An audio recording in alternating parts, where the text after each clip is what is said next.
വാർത്ത വിശദമായി കോഴിക്കോട് പേരാമ്പ്ര മുതുകാട് ജനവാസ മേഖലയിൽ ഇറങ്ങിയ കാട്ടാന ചരിഞ്ഞു. ഇന്നലെയാണ് പേരാമ്പ്ര എസ്റ്റേറ്റ് 4-ാം ബ്ലോക്കിലെ ജനവാസ മേഖലയിൽ കാട്ടാന ഇറങ്ങിയത്. വിവരങ്ങളുമായി റിയാസ് കെ ചേരുന്നു. റിയാസ്, എന്തൊക്കെയാണ് വാർത്തയുടെ കൂടുതൽ വിശദാംശങ്ങൾ? പേരാമ്പ്ര മുതുകാടാണ് സംഭവം. ജനവാസ മേഖലയിൽ ഇന്നലെ കാട്ടാന ഇറങ്ങിയിരുന്നു. ഈ കാട്ടാനയാണ് ഇന്ന് ചെരിഞ്ഞ നിലയിൽ കാണപ്പെട്ടത്. ഇന്നലെ പേരാമ്പ്ര എസ്റ്റേറ്റ് 4-ാം ബ്ലോക്കിൽ കണാരൻ എന്ന വ്യക്തിയുടെ വീട്ടിലെ കാർ ഷെഡ് ആന തകർക്കുന്ന ഒരു സാഹചര്യം ഉണ്ടായിരുന്നു.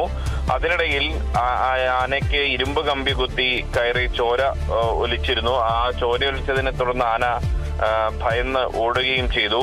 ആ കാട്ടാനയാണ് കൃഷിയിടത്തിൽ വീണ് ചെരിഞ്ഞ നിലയിൽ കാണപ്പെട്ടത്. ഇന്നലെ മുതൽ തന്നെ ഈ ആനയുടെ പിറകിലായിരുന്നു വനം വകുപ്പ് ഉദ്യോഗസ്ഥരും ഒപ്പം റാപ്പിഡ് റെസ്പോൺസ് ടീമും ഉണ്ടായിരുന്നത്. ഈ ആനയെ കാടുകയറ്റാൻ ശ്രമിക്കുകയായിരുന്നു. അതിനിടയിലാണ് ദാരുണമായ ഈ സംഭവം ഉണ്ടായിട്ടുള്ളത്. ശരി, കോഴിക്കോട് പേരാമ്പ്ര മുതുകാട് ജനവാസ മേഖലയിൽ ഇറങ്ങിയ കാട്ടാനയാണ് ചരിഞ്ഞത്. ഇന്നലെയാണ് പേരാമ്പ്ര എസ്റ്റേറ്റ് 4-ാം ബ്ലോക്കിലെ ജനവാസ മേഖലയിൽ കാട്ടാന ഇറങ്ങിയത്. റിയാസ് കേമറാണ് വിവരങ്ങൾ നൽകിയത്.